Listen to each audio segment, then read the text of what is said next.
I don't even know how she's doing that. Today we are breaking down one of my favorite songs off of the new Nemophila album, Seasons of Fate, and that is Enten. I love this because they have this classic, old school Japanese traditional style going on, and it's a really perfect blend between that and metal. First things first, let's talk about the drums. Now, I didn't think the drums was doing that much underneath. They're a lot more technical than I thought. It's simple, but at certain speeds, it can be very tricky when you start adding in accents and stuff like that on the cymbals for the drums.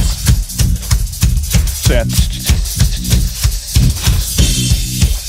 just really good to build it up, hitting the 16-inch crash and the 18-inch crash to get hyped up for this part to come in. The thing that I like is she ends it with snare hits before the break comes. Tomu's such an amazing drummer.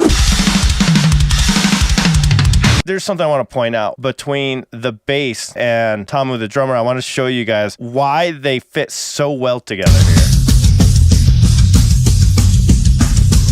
So you can hear the bass going on, dun dun dun dun dun dun dun dun dun dun, adding lots of notes there.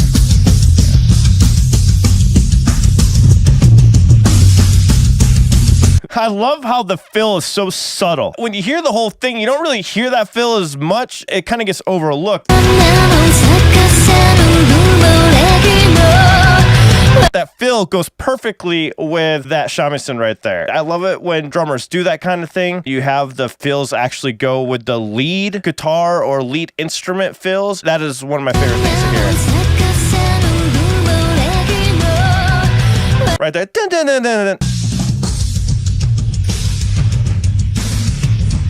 Now, I love this because the bass is going dun, dun, dun, dun, dun, dun, dun, but it's the drums that are playing the intricate parts here. Right here.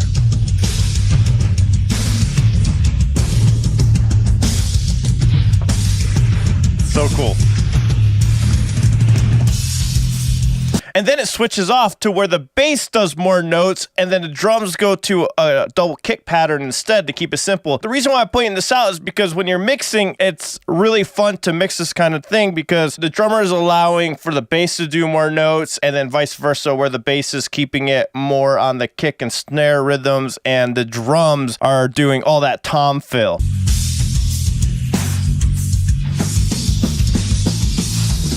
So the bass and the drums are driving this entire song. They're non-stop the entire way. The fills never slow down. They never go in halftime. It's keeping up with all the beats going on. Now, for Maya's vocals, she mixes a lot of different styles in this, where she's doing that traditional kind of singing. She goes into the Mayu kind of style of vocals that we all know and love. And you still have screams going on. She's very versatile at the tones and cadences she chooses for vocals. Watch how she switches through, like, at least, I think it's 4 different cadences as she's singing through this, and that's something to really pay attention to when you're mixing too, is how those cadences fit with either the drums or they fit with certain guitar lines, or how it flows or interweaves between the instruments. I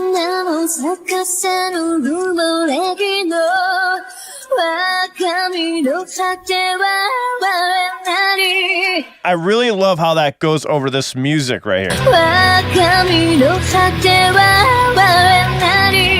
Vocally, I can't even understand how to sing like that. How do you do that with your voice? It's not easy to do. Like, I don't even know how she's doing that. Just that little part, like the it's like head voice, but not. Can't even comprehend it. Let's try one more time.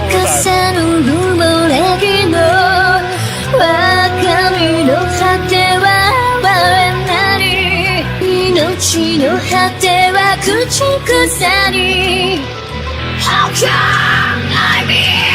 And then we get fucking screams. I mean, come on. I don't think she gets enough credit as a vocalist. I really don't. A lot of people are looking at her range as a judgment of how good she is with vocals. This alone, just to sing like that style, go into screams, and then you're going to hear her go into this more hard rock sound. That is also a skill you need to have. Not a lot of singers can switch between that many styles of singing like that and sound good.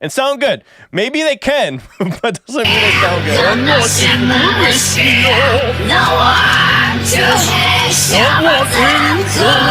I love how they bring his vocals in to carry on the cadence that she was doing in the beginning while she's screaming.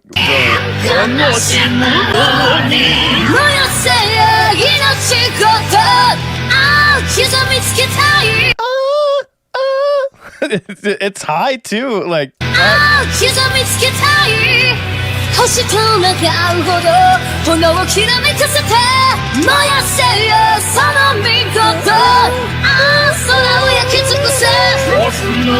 That's not easy, guys. Right there, 3 different types of vocals we got going on there, and the way that she does her cadences with it is perfect. Now, the second verse going in, or the second verse / pre-chorus going into the chorus, I just love the progression. This is just really well written, and you're gonna hear how the drums really make this happen very well. Just like in the beginning of the song, where you have this driving tom fills, and then it slows down with the double kicks, so you have a little bit more active foot patterns going on, and then bam, into this punk beat. Watch how this sounds.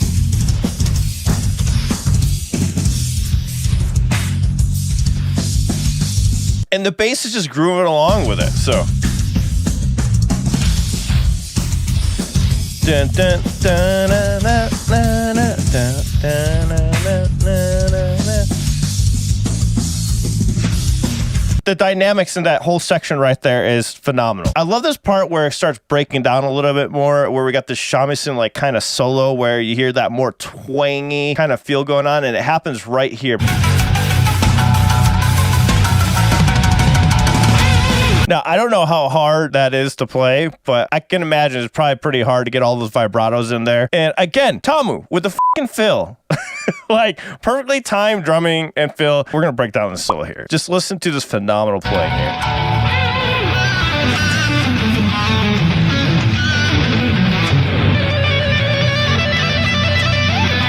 Very fast hammer-on pull-offs.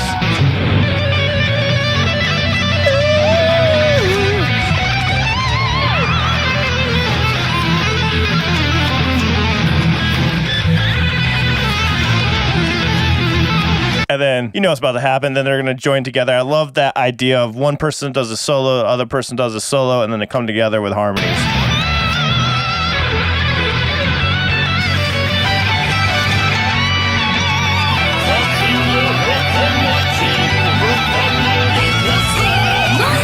So let me talk about the solo and what makes a good solo, in my opinion. You got to have the bends, you got to have something emotive, and you got to be able to repeat. Some people will leave a lick and a solo behind, play it one time and never go back to it. Now, something that's really awesome about this solo, we have the quick hammer-ons and pull-offs, fast playing, and then later in the solo, they harmonize it. This part right here. Now, they're going to reference this again, but they're going to do harmony, and then they're going to put it on repeat when they're exiting out of the solo. It makes the solo a little bit more memorable.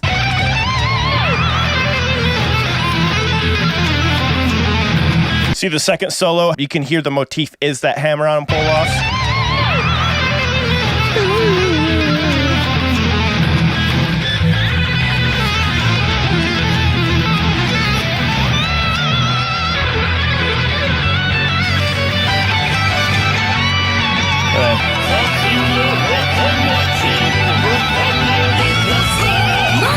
Both guitarists referred to this ending of the solo, and I think that's what makes solos great, is when they do stuff like that. What did you all like most about this song? Let me know in the comments down below. If you guys like breakdown videos, consider subscribing and checking out another video right here. See you in the next one. See you.